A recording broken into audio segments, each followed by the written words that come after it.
हमारे इस YouTube channel के सेगमेंट फास्ट न्यूज में आप तमाम का इस्तकबाल है। इस वीडियो में आप देख सकते हैं कम मिनटों में बहुत ज्यादा खबरें। तो आइए शुरू करते हैं वीडियो को और देखते हैं आज की ताजा तरीन खबरें।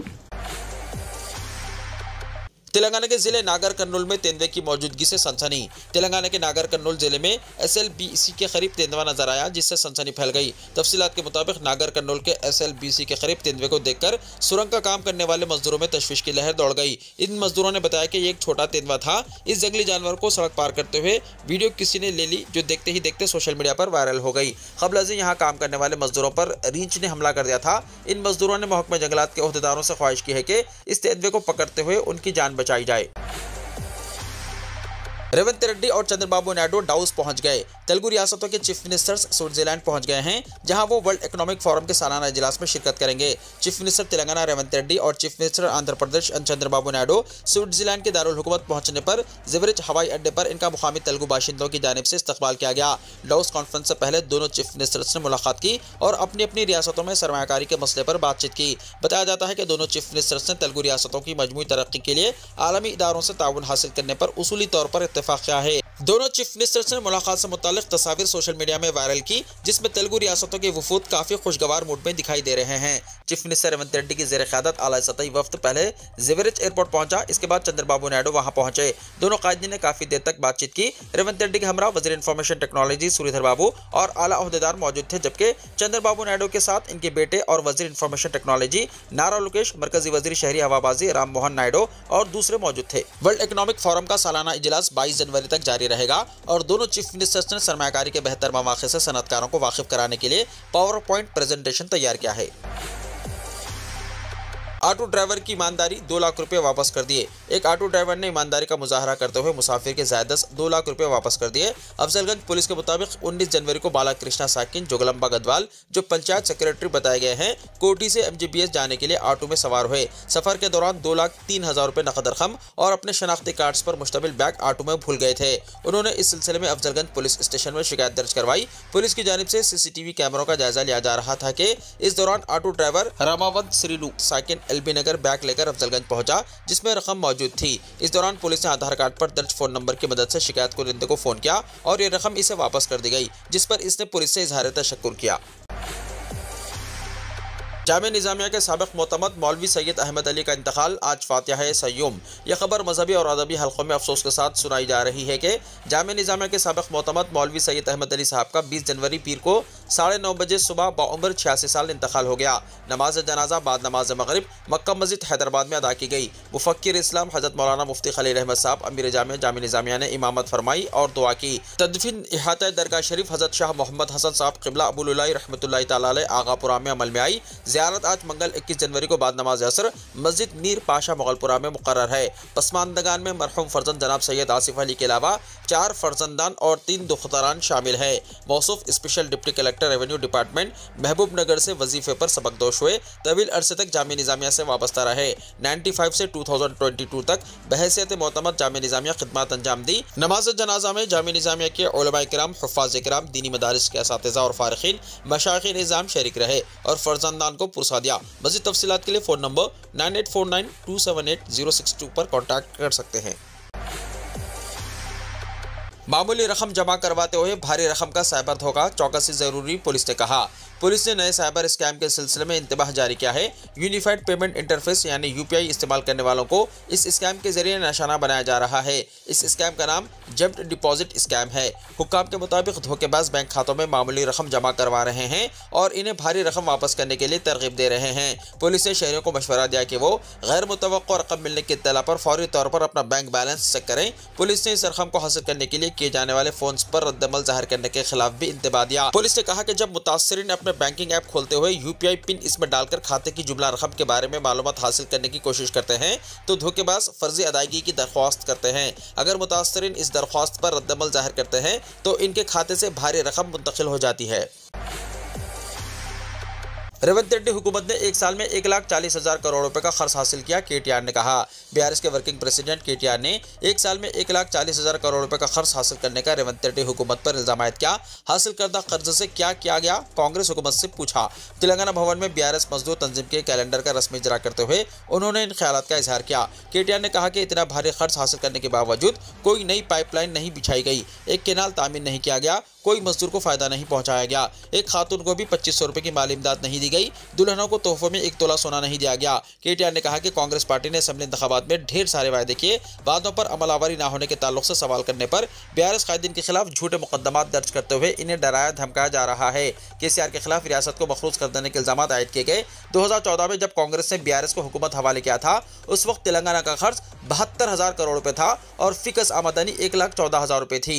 बीआरएस के 10 साल दौरे हुकूमत में फिकस आमदनी 3,56,000 रुपए तक पहुंच गई और कांग्रेस को 5,944 करोड़ रुपए फाजिल बजट के साथ हुकूमत के हवाले किया गया था। केसीआर ने असासजात पैदा करते हुए पुराने खर्च को अदा किया, तमाम मसाइल को हल किया। 10 साल में सिर्फ 4,17,000 करोड़ रुपए का खर्च हासिल किया गया। ये खर्च नहीं बल्कि सरमायाकारी थी। कई आबपाशी प्रोजेक्ट्स तामीर किए गए। कालेश्वरम, पालमूर, रंगारेड्डी, सीताराम, दामरचल्ला, बर्खी प्लांट, मेडिकल कॉलेजेस, ऋतु विदिका की तामीरात की गई। कांग्रेस को इख्तियार हासिल होने पर तमाम वादों पर अमल करने का कांग्रेस कायदीन ने अवाम को यकीन दिलाया, मगर कोई भी वादा पूरा नहीं किया गया। मुलाजिमतों से सबकदोश होने वाले एम्प्लॉइज को रिटायरमेंट बेनिफिट्स नहीं दिए जा रहे हैं। डीए बकायात ज़ेर इल्तिवा हैं। पीआरसी का कोई पुरसाने हाल नहीं। केसीआर ने सालाना 40,000 करोड़ रुपए का खर्च हासिल करते हुए तरक्याती और फलाही कामों के लिए खर्च किया, लेकिन रेवंत रेड्डी साल में 1,40,000 करोड़ रुपए का खर्च हासिल करते हुए कोई तरक्याती इक़दाम नहीं किए। वाशिंगटन डीसी के एक होटल में फायरिंग, हैदराबादी नौजवान हलाक। हैदराबाद का एक नौजवान अमेरिका के वाशिंगटन डीसी के एक होटल में हवाई फायरिंग के वाक़े में मौके पर ही हलाक हो गया। महलूक की शनाख्त हैदराबाद के रवि तेजा के तौर पर की गई है। रवि तेजा का खानदान शहर के चैतन्यपुरी पुलिस स्टेशन के हुदूद में आर के पुरम ग्रीन हिल्स कॉलोनी में रहता है। मार्च 2022 में रवि तेजा आला तालीम के लिए अमेरिका गया था। रवि तेजा ने अपनी मास्टर्स की डिग्री मुकम्मल कर ली थी और वो मुलाजिमत की तलाश में था। इस नौजवान की मौत से आर के पुरम में गम की लहर दौड़ गई। तेलंगाना के कई इलाकों में दर्जा हरारत में गिरावट। शहर हैदराबाद के बाज़ इलाकों और तेलंगाना के कई इलाकों में तकरीबन 10 दिनों के बाद अक़ल तरीन दर्जा हरारत वाहिद अदद तक पहुंच गया। पीर की सुबह के दरमियान अक़ल तरीन दर्जा हरारत शहर के मुज़ाफ़ात में मोइनाबाद में 9.4 डिग्री सेल्सियस दर्ज किया गया, जबकि अजला, आसिफाबाद, आदिलाबाद, संगारेड्डी और निर्मल के कई मुकामात पर दर्जा हरारत 6.5 डिग्री सेल्सियस और 9 डिग्री सेल्सियस के दरमियान रहा। हिंदुस्तानी महकमा मौसमियात हैदराबाद ने पेशकशी की है कि आइंदा 3 दिनों के दौरान निर्मल, आदिलाबाद और मंचरियाल अजला के मुख्तलिफ इलाकों में अक़ल तरीन दर्जा हरारत 5 डिग्री सेल्सियस और 10 डिग्री सेल्सियस के दरमियान रहेगा। महकमा मौसमियात ने इंतबाह दिया है कि आइंदा 3 दिनों तक तेलंगाना के बाज़ इलाकों में सुबह के औक़ात में कोहर का इम्कान है। आधार कार्ड को लेकर UIDAI का बड़ा फैसला, 14 जून 2025 तक का दिया टाइम। आधार कार्ड आज हर हिंदुस्तानी के लिए सबसे अहम दस्तावेज बन चुका है। एक ऐसी पहचान है जिसकी ज़रूरत तकरीबन हर सरकारी और निजी काम में होती है। बैंक अकाउंट खोलने, सिम कार्ड हासिल करने, खर्च के लिए दरख्वास्त देने या किसी भी सरकारी खिदमत का फ़ायदा उठाने के लिए आधार कार्ड लाजमी है। Unique identification authority of India यानी UIDAI की तरफ से जारी करदा कार्ड मुल्क भर में सबसे ज़्यादा इस्तेमाल होने वाला दस्तावेज है। किसी शख्स की बायोमेट्रिक और आबादियाती मालूमात आधार कार्ड में दर्ज की जाती है। ताहम आधार बनाते वक्त कई बार गलत मालूमात दाखिल की जाती हैं, जिसे बाद में अपडेट करने की जरूरत होती है। अगर आपके आधार कार्ड में कोई गलती है तो UIDAI आपको इसे दुरुस्त करने का मौका दे रहा है।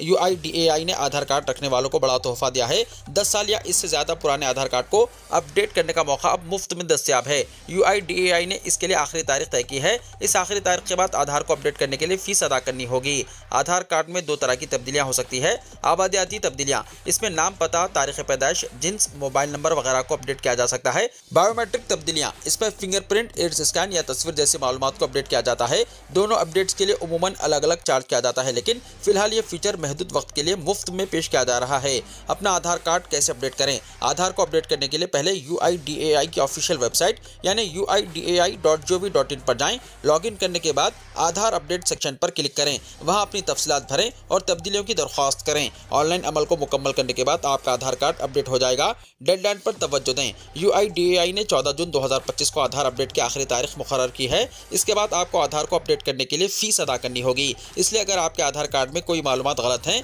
तो इसे जल्द से जल्द दुरुस्त करें। आधार अपडेट क्यों ज़रूरी है? पुराने आधार कार्ड को अपडेट करना जरूरी है, क्योंकि ये आपकी शनाख्त और दस्तावेजात की साख को बरकरार रखता है। इसके अलावा सरकारी खिदमत और स्कीमों से फायदा उठाने के लिए आपके आधार की मालूमात दुरुस्त और अपडेट होनी चाहिए। UIDAI के इस कदम से लाखों लोगों को अपने दस्तावेजात मुफ्त में अपडेट करवाने का फायदा मिलेगा। अगर आपका आधार कार्ड 10 साल से ज्यादा पुराना है तो इसे वक्त पर अपडेट करें। हिट एंड रन के तहत मौत पर 2 लाख रुपए, जख्मी को 50,000 रुपए, मरकजी हुकूमत की माली इमदाद। सड़क हादसात में हलाक या जख्मी होने वाले अफराद के अरकान खानदान की मदद के लिए मरकजी हुकूमत की जानिब से मुतारिफ करदा हिट एंड रन स्कीम पर अवाम में शऊर का फौदान है, जिसकी वजह से इससे इस्तेफादा करने वालों की तादाद इंतहाई कम है। अहदेदारों की जानिब से भी इस ताल्लुक से अवामी शऊर बेदार नहीं किया गया। मरकजी हुकूमत ने साल 2022 में इस स्कीम पर अमल आवारी का आगाज़ किया है, लेकिन अवाम इससे इस्तेफादा नहीं कर पा रहे हैं। सड़क पर जाने वाले शख्स को नामालूम गाड़ी की टक्कर की वजह से मौत हो जाती है तो इसके अरकान खानदान को 2 लाख रुपए और अगर कोई जख्मी हो जाता है तो 50,000 रुपए और माली इमदाद मरकजी हुकूमत की जानिब से दी जाती है। हिट एंड रन स्कीम से फायदा उठाने के लिए 2 किस्म की दरख्वास्तें देनी पड़ती है।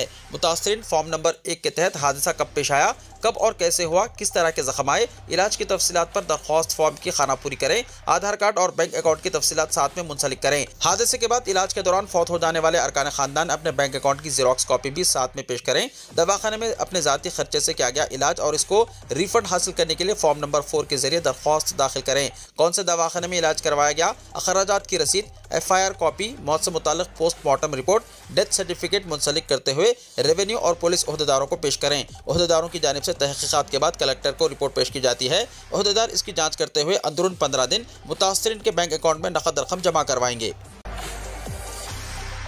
बॉयफ्रेंड को कत्ल करने वाली लड़की को सजाए मौत। केरला की एक अदालत ने एक लड़की को अपने बॉयफ्रेंड को कत्ल करने के जुर्म में सजाए मौत सुनाई है। मुजरिम लड़की की शिनाख्त गरिश्मा के तौर पर की गई है। एडिशनल डिस्ट्रिक्ट सेशन कोर्ट ने केस के तीसरे मुलजिम निर्मल कुमारन नायर लड़की के चाचा को 3 साल कैद की सजा सुनाई। वो शवाहिद को नुकसान पहुंचाने में मुलविस पाया गया। केस की दूसरी मुलजिम गरिश्मा की मां को नाकाफी सबूत की बिना पर बरी कर दिया गया। 24 साल गरिश्मा ने अपनी तालीमी कामयाबियों और मुजरिमाना तारीख न होने की वजह से सजा में नरमी की दरख्वास्त की थी। 586 सफ़ात पर मुश्तमिल अपने फैसले में अदालत ने कहा कि मुजरिम की उम्र को जुर्म की संगीनी से ज्यादा समझने की जरूरत नहीं है। गरिश्मा को ताज़ीरात हिंद यानी IPC की दफ़ा 302 कत्ल और इसके चाचा को IPC की दफ़ा 201 के तहत मुजरिम करार दिया गया है। मरने वाले की शनाख्त श्रवण राज के तौर पर की गई है।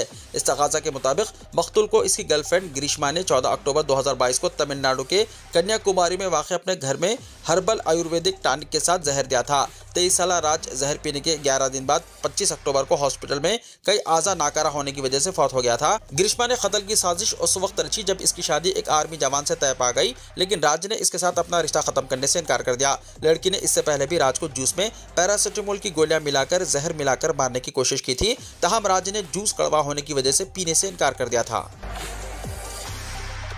कोलकाता ट्रेनी डॉक्टर का रेप और कत्ल, मुजरिम को उम्र कैद की सजा। कोलकाता अर्जिकार हॉस्पिटल इस्मत रेजी और कत्ल केस में अदालत ने पीर को मुजरिम संजय राय को उम्र कैद की सजा सुनाई। अदालत ने इस पर 50,000 रुपये जुर्माना भी आयद किया। यह फैसला 18 जनवरी को अदालत की जानिब से संजय राय को इस्मत रेजी और कत्ल केस में मुजरिम करार देने के बाद आया है। सजा की वजाहत करते हुए अदालत ने संजय राय से कहा, मैंने कल ही आपको बता दिया था कि आपको किन इल्जामात में सजा सुनाई गई है और आपके खिलाफ कौन से इल्जामात साबित हुए हैं। तहम जब इसके इल्जामात के बारे में पूछा गया तो संजय राय ने दावा किया कि इसने कुछ नहीं किया है और इसे फंसाया जा रहा है। संजय राय ने कहा, मैंने कुछ नहीं किया, ना इस्मत रेजी और ना ही कत्ल, मुझे फंसाया जा रहा है। मैं बेकसूर हूँ। मैं आपको पहले ही बता चुका हूँ कि मुझ पर तशद्दुद किया गया है। तहम वाक़े की वक्त कुछ मीडिया रिपोर्ट्स में दावा किया गया था कि संजय ने बगैर किसी पछतावे के अपने जुर्म का इतराफ़ किया और पुलिस से कहा, अगर आप चाहें तो मुझे फांसी दे सकते हैं। कोलकाता पुलिस के 33 साल संजय राय को दूसरे साल तरबियत डॉक्टर की इस्मत रेजी और गला दबाकर कत्ल करने का मुजरिम पाया गया है। ये वाक़या हॉस्पिटल के इमरजेंसी बिल्डिंग में पेश आया, जहाँ CCTV फुटेज में संजय को जुर्म के दिन यानी 9 अगस्त 2024 को सुबह 4 बजे दाखिल होते हुए दिखाया गया है। इसने अपने गले में ब्लूटूथ डिवाइस पहन रखी थी। 40 मिनट बाद जब वो बाहर आया तो डिवाइस गायब थी। इस केस की तफ्तीश करने वाले अफसरान को बाद में मुतासरा के जिस्म के करीब से एक ब्लूटूथ डिवाइस मिली। मकतूला की पोस्टमार्टम रिपोर्ट में इस बात की तस्दीक हुई कि 31 साल ट्रेनी डॉक्टर को जिनसी ज्यादती का निशाना बनाकर कत्ल किया गया। रिपोर्ट में इसके जिस्म पर कई जख्मों के निशानात पाए गए। कोलकाता पुलिस की तहकीकात से पता चला कि राय के मोबाइल फोन में कई फौहश क्लिप्स मौजूद थे। संजय राय के पड़ोसियों ने इसकी जाती जिंदगी के बारे में भी तफसीलात का इंकशाफ किया। इनका इल्जाम है कि इसने कई शादियां की, लेकिन इसकी 3 बीवियां इसकी बदतमीजी की वजह से इसे छोड़कर चली गईं। इसकी चौथी बीवी गुज़िश्ता साल यानी 2023 में कैंसर की वजह से फौत हो गई। संजय को जानने वाले लोगों ने इसे एक आदी मुजरिम बताया जिसने खवातीन के खिलाफ तशद्दुद किया। इसके पड़ोसियों ने दावा किया कि वो अक्सर रात देर गए हालत नशे में घर वापस आता था। सिम कार्ड की खरीदारी के लिए नए गाइडलाइंस हुए जारी। सिम कार्ड हासिल करने के लिए कवायद में तब्दीली की गई है। अब एक से ज्यादा मनमाने कई सिम कार्ड हासिल करने की इजाजत नहीं है। यही नहीं बल्कि किसी के शनाख्ती सबूत पर किसी और ने सिम कार्ड हासिल किया है तो सिम कार्ड के नए उसूल के मुताबिक इसका पता चल जाएगा, क्योंकि सिम कार्ड्स की फरोख्त के लिए पीएमओ ने नए अहकाम जारी किए हैं। इस सिलसिले में पीएमओ ने डीओटी को हिदायत दी है कि आधार कार्ड की बायोमेट्रिक तस्दीक के बगैर सिम कार्ड फरोख्त ना करें। इसके साथ अब नए सिम कार्ड कनेक्शन के लिए आधार की बायोमेट्रिक तस्दीक लाजमी हो गई है। इस तनाजुर में जाली दस्तावेजात के जरिए सिम कार्ड खरीद कर धोखाधड़ी करने वालों के खिलाफ हुकूमत ने सिक्योरिटी इक़दाम को मजीद मजबूत बना दिया है। सिम कार्ड के कवायद के मुताबिक आधार कार्ड के अलावा वोटर शनाख्ती कार्ड, पासपोर्ट वगैरह के बशमूल किसी भी दूसरी सरकारी शनाख्त का इस्तेमाल करते हुए नया मोबाइल कनेक्शन हासिल किया जा सकता है। सिम कार्ड की फरोख्त से मुताल्लिक़ कवायद मजीद सख्त बनाने के लिए वज़ीर आज़म के दफ्तर ने यह हुक्म जारी किया है। इस हुक्म के मुताबिक सिम कार्ड रिटेलर्स भी बायोमेट्रिक तस्दीक के बगैर सिम कार्ड फरोख्त नहीं कर सकते। टेलीकॉम सेक्टर पर हाल ही में मुनक्किदा एक जायजा इजलास के बाद नए कवायद जारी किए गए। सैफ अली खान को अस्पताल ले जाने वाले ऑटो ड्राइवर को इनाम। बॉलीवुड अदाकार सैफ अली खान पर हमले का मामला गुज़िश्ता कुछ दिनों से सुर्खियों में है।